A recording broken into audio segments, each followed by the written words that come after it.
Good night. आप दोनों भी आराम कर लीजिए। अब सभी लोग अपने अपने कमरे में आराम कर रहे होते हैं।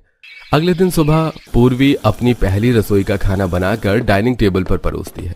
तभी खाने को देखकर सभी ससुराल वाले गुस्से में डाइनिंग टेबल से उठ खड़े होते हैं। अरे ये क्या बहू, तुझे पता नहीं है क्या, या तुझे शादी से पहले किसी ने बताया नहीं क्या कि तेरा कितना बड़ा ससुराल है। अरे 12 तरीके की सब्जी खाते हैं तेरे ससुराल वाले, और तूने एक सब्जी बनाई है, वो भी इतनी कम। मुझे माफ कर दीजिए दादी सास, मुझसे गलती हो गई। मुझे थोड़ा और समय दीजिए, मैं अभी 12 तरह की सब्जियां बनाकर लेकर आती हूँ। अब अपने ससुराल वालों के कहने पर पूर्वी रसोई में आती है और 12 तरह की सब्जी बैंगन, तोरई, गोभी, भिंडी, शिमला मिर्च, पालक, मेथी, बंद गोभी, मटर, कद्दू, बीन्स, सीताफल जैसी सब्जियों को कट करने लगती है। उसके बाद में 12 तरह की सब्जियों को धोती है, उनके अलग अलग मसाले तैयार करती है और 2 से 4 घंटे बाद 12 तरह की सब्जी डाइनिंग टेबल पर अपने ससुराल वालों के लिए सर्व करती है। अरे खाना तो सही बना है बहू, लेकिन मसाले का हिसाब किताब तेरा बड़ा खराब है। किसी में कम तो किसी में ज्यादा तो किसी में नमक ही नहीं है। वो पिताजी, शादी से पहले मैंने कभी एक साथ 12 तरह की सब्जियां नहीं बनाई, इसलिए मुझे अंदाजा नहीं है। लेकिन आप मुझे थोड़ा समय दीजिए, मैं धीरे धीरे सीख जाऊंगी।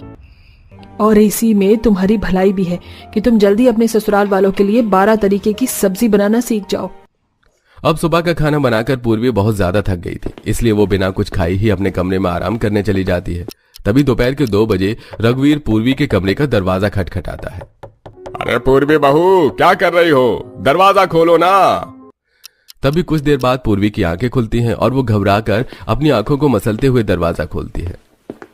अरे बहुत देर कर दी दरवाजा खोलने में बहू, इतना भी क्या सोती रहती हो? ये देखो, मैं 12 तरह की सब्जी, मूली, गोभी, मशरूम, कटहल, टिंडे, तोरई, मूंगा, ये कई सब्जी खरीद कर लेकर आया हूँ। दोपहर के खाने में तुम इन्हीं सब्जियों को बना दो। पर पिताजी, अभी सुबह ही तो मैंने 12 तरीके की सब्जी बनाई थी, अब फिर से क्या बहू, हम लोग तीनों टाइम 12 तरह की सब्जी ही खाते हैं, वरना खाना ही नहीं खाते। जा, अब देर मत कर, लंच का टाइम निकलता जा रहा है, फटाफट 12 तरह की सब्जी बना ले। अब पूर्वी सभी सब्जियों को लेकर रसोई में आती है और 12 तरह की सब्जी कटहल, गोभी, मटर, मशरूम, टिंडे, मूली जैसी अनेक सब्जियों को काटने लगती है और फिर सभी सब्जियों को धोती है और अलग अलग सब्जियों के मसाले को तैयार करती है और फिर से दोपहर के खाने में अपने ससुराल वालों को 12 तरह की सब्जी बनाकर डाइनिंग टेबल पर सर्व करती है। हाँ बहू, अब तूने बनाया है ना ये 12 तरीके की स्वादिष्ट सब्जियां, अब ऐसे ही डेली डेली 12 तरह की सब्जी अपने ससुराल वालों के लिए बनाना। 12 तरीके की सब्जी तो बहुत अच्छी बनाई है भाभी आपने, लेकिन थोड़ा जल्दी भी बनाया करिए।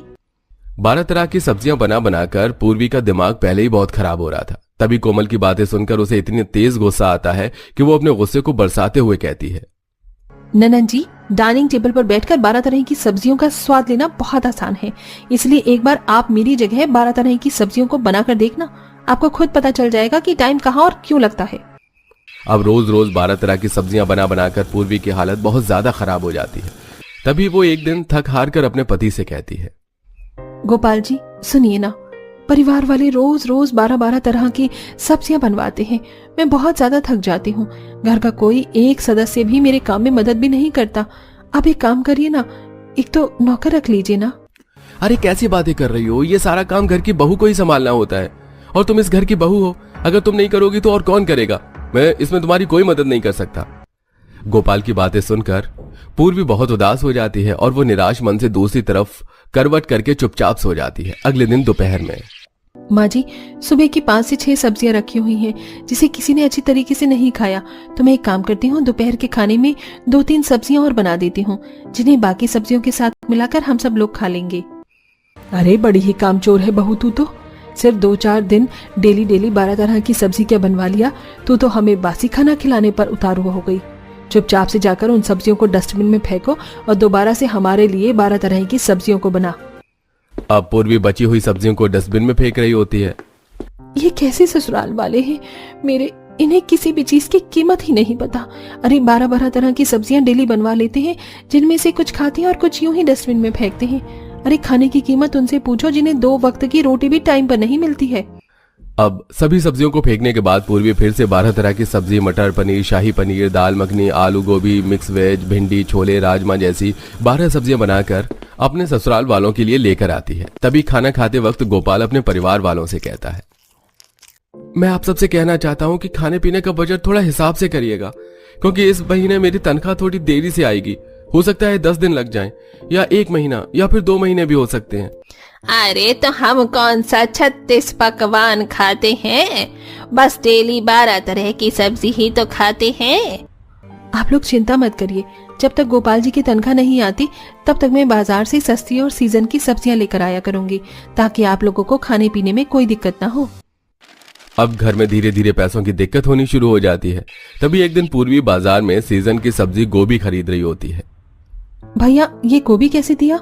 मैम साहब 40 रुपए किलो है ये गोभी। भैया, बहुत महंगी लगा रहे हो सीजन की सब्जी भी। भला कोई इतनी महंगी देता है? 10 रुपए की लगा लो, ताकि मैं दूसरी भी कोई सब्जी खरीद सकूं। अरे रेट तो फिक्स है मैम साहब, लेना है तो लीजिए, वरना बहुत लोग हैं जो खरीद लेंगे। सब्जी वाले के रेट न कम करने के कारण पूर्वी वो 40 रुपए किलो गोभी लेकर ही घर आ जाती है और घर आकर रसोई में गोभी को धो काट कर बनाने लगती है। चलो, पैसे के अभाव के कारण ही सही, लेकिन अब मुझे ये 12 तरह की सब्जी बनाने से फुर्सत तो मिली। अब कुछ देर के बाद पूर्वी डाइनिंग टेबल पर आलू गोभी की सब्जी, रोटी, चावल सबके लिए सर्व करती है। ये क्या भाभी, आपने सिर्फ एक सब्जी बनाई है? तो और क्या करती, मेरे पास जितने पैसे थे उतने में सिर्फ ये गोभी ही आ सकती थी, और वैसे भी तुम्हारे भैया की तनख्वाह आने में अभी और समय लगेगा, इसलिए जो मिल रहा है आराम से खा लो। अरे मेरी तो आदत भी नहीं है एक तरह की सब्जी के साथ खाना खाने की, मुझे तो हर रोज 12 तरह की सब्जी ही चाहिए खाने में। लेकिन ठीक है, कोई बात नहीं, अब आलू गोभी ही खा लेती हूँ। अब देखते ही देखते 10 दिन से 1 महीना हो जाता है, लेकिन गोपाल की तनख्वाह नहीं आती, जिस वजह से घर की आर्थिक स्थिति और खराब हो जाती है। इसलिए पूर्वी अब एक तरह की सब्जी से दाल रोटी पर आ जाती है, जिसके बाद पूर्वी सभी के लिए खाने में दाल रोटी परोसती है, जिसे देखकर ससुराल वाले कहते हैं, ये क्या बहू, दाल रोटी सब्जी कहाँ है? बिना सब्जी के तो ये रोटी मेरे गले के नीचे भी नहीं उतरेगी। हे भगवान, ये कैसे दिन आ गए हम लोगों के। अभी तो मुझे कोई भी एक सब्जी मिल जाएगी ना, तो मेरे लिए वही बहुत बड़ी बात होगी। अब अपनी दादी सास और सास की बातें सुनकर पूर्वी कहती है, चलो, भगवान का शुक्र है कि आपको कम से कम खाने की वैल्यू तो पता चली, क्योंकि जिस तरीके से आप डेली 12 तरह की सब्जियां बनवाती थी, कुछ सब्जियां खाते थे और कुछ सब्जियों को तो बिना टेस्ट किए ही फेंक देते थे। आज आपको पता चला कि जब रोटी के आगे सब्जी नहीं आती है तो कैसा महसूस होता है। अब जरा उन लोगों के बारे में सोचिए जिन्हें ये दाल रोटी भी नसीब नहीं होती, लेकिन जब आपको यही सारी चीज मिल रही थी तो आपने उसकी कदर नहीं की। अगर आप चाहते तो उन पैसों को बचा सकते थे, कम सब्जियां खाकर भी रह सकते थे। हाँ पूर्वी, तुम एकदम सही कह रही हो। जो अनाज की कदर नहीं करता वही दाने दाने के लिए तरसता है। आज से मैं भी कभी फिजूल सब्जियों को बनवाने की ना तो जिद करूंगी और न ही खाया करूंगी। हाँ बहू, तू सही कह रही है। तूने तो मुझे ये बात बहुत पहले ही समझाई थी, लेकिन मेरी ही बुद्धि भ्रष्ट हो गई थी, जो मैं तेरी बात को समझ नहीं पाई। लेकिन अब बस आज से इस घर में डेली 12 तरह की सब्जी नहीं बना करेगी। लिमिट में ही खाना बनाया जाएगा और लिमिट में ही खाया जाएगा, ताकि ना तो अनाज बर्बाद हो और ना ही फिजूल पैसे खर्च हो। अनाज और पैसे का अभाव गायत्री के पूरे परिवार को खाने की वैल्यू सिखा देता है, जिसके बाद से वो लोग खाने में 1 से 2 तरह की सब्जियां ही खाते हैं। सही कहती थी माँ, अगर नंद शादीशुदा हो तो कोई दिक्कत नहीं होती। बहू, खाना बन गया हो तो पहले अपने ससुर जी को दे दे, उनका दवाई खाने का समय हो रहा है। शीतल अपने ससुराल में खुशहाल जिंदगी जी रही थी। अभी उसकी शादी को सिर्फ 1 ही महीना हुआ था और उसने उस 1 महीने में अपने ससुराल की जिम्मेदारियों को अच्छे से उठा लिया था। ऐसे ही एक रात, दीदी ये भी कोई पूछने वाली बात है? ये भी तो आप ही का घर है, आराम से कल आ जाना, मैं आपको लेने के लिए बस स्टैंड पर आ जाऊंगा। क्या हुआ जी, बड़ी दीदी का फोन आया था क्या? हाँ, दीदी कह रही थी कि वो शादी पर नहीं आ पाई क्योंकि बच्चों का पेपर चल रहा था और अब उनके बच्चों की 2 महीने की छुट्टियां पड़ गई हैं, इसलिए वो बच्चों के साथ कुछ दिनों के लिए घर आ रही हैं।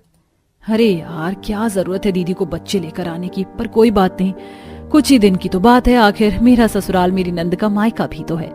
इस तरह शीतल अपने पति से कुछ नहीं बोलती और अगली सुबह अपनी नंद के लिए अच्छा खाना बनाने लगती है। कुछ देर में रवि अपनी बहन और उसके 2 बच्चों को लेकर घर आता है और घर आते ही दोनों बच्चे शोर मचाने लगते हैं और सारा सामान इधर उधर करने लगते हैं। पिंकी जल्दी से ये पिल्लो पकड़। नानी देखो न, घर आती गोलू मुझे मारने लगा। गोलू पिंकी तुम दोनों ने फिर से लड़ना शुरू कर दिया। माँ क्या करूं, ये दोनों ही बहुत बदमाश हो गए हैं। वैसे मैं तो थक गई हूँ भाभी, बहुत भूख लग रही है, जल्दी से कुछ खाना लगा दो और बच्चों को खेलने दो। शीतल की आंखों के सामने दोनों बच्चे पूरा घर गंदा कर देते हैं। ये देख शीतल को बहुत गुस्सा आता है और जब वो अपनी नंद और उसके बच्चों को खाना दे रही होती है तो मन ही मन खुद से कहती है, ये बच्चे हैं यहाँ आतंकवादी जो घर आते ही तोड़फोड़ मचाने लगे। शीतल ये सोच ही रही होती है कि तभी उसे रसोई से कुछ टूटने की आवाज आती है और जब वो रसोई में जाती है तो देखती है कि दोनों बच्चे टेबल लगाकर रसोई में ऊपर के ड्रॉर से नमकीन निकाल रहे थे और सारे कांच के बर्तन गिराकर उन्होंने तोड़ दिए हैं। अरे बच्चों, ये क्या किया तुमने? अगर कुछ चाहिए था तो मुझे बोल देते।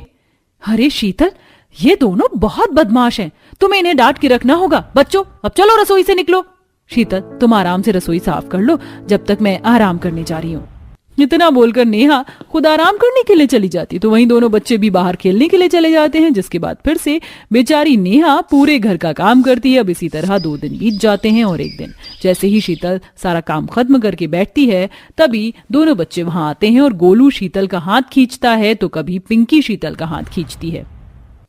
मामी हमें ये खाना नहीं खाना, हमारे लिए नूडल्स बना दो ना। नहीं मामी, मेरे लिए पिज्जा बनाएंगी। माँ जी बच्चों को समझाओ ना कि ओवन खराब है, घर में जो बना है वही खा ले, मैं परेशान हो चुकी हूँ। कोई बात नहीं बहू, कुछ ही दिन की बात है।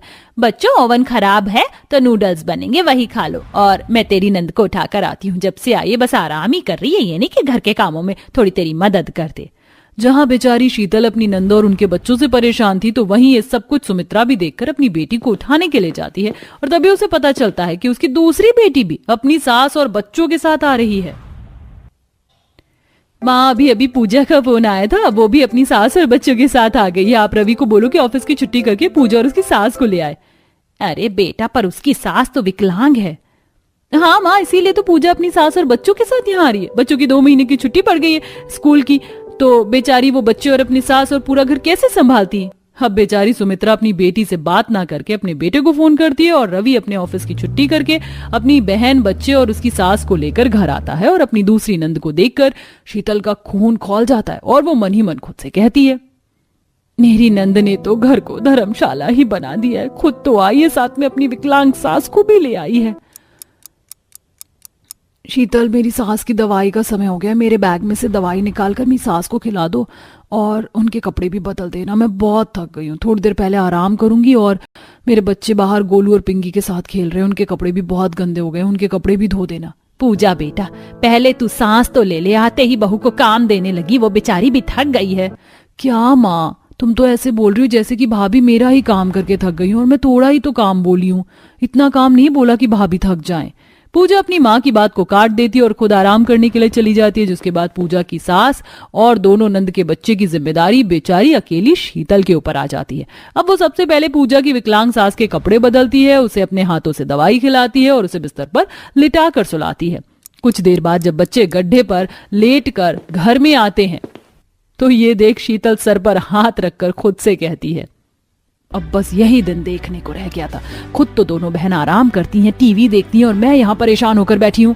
दोनों नंद के आने से शीतल काफी ज्यादा परेशान हो जाती है और ये सब कुछ सुमित्रा देखती है, पर वो चाहकर भी कुछ नहीं कर पाती। ऐसे एक दिन दोनों बहनें बातें कर रही होती हैं और बेचारी शीतल काम कर रही होती है। देख सुमित्रा अपनी दोनों बेटियों से कहती है, बेटा जब से तुम दोनों आई हो बस बातें ही किए जा रही हो। बेचारी तुम्हारी भाभी परेशान हो जाती है, थोड़ी इसके कामों में मदद कर दो। वो तुम दोनों के बच्चों के गंदे कपड़े भी धो रही है, तुम्हारे बच्चों ने पूरा घर गंदा कर दिया है, फिर से झाड़ू पोछा लगा रही है। अगर खाना तुम देख लो तो इसमें बुराई क्या है? माँ, ससुराल में भी तो हम काम ही करते हैं, मायके में आकर हम थोड़ा आराम करने के लिए आए हैं और यहाँ पर भी आप हमें काम थमा रही हो।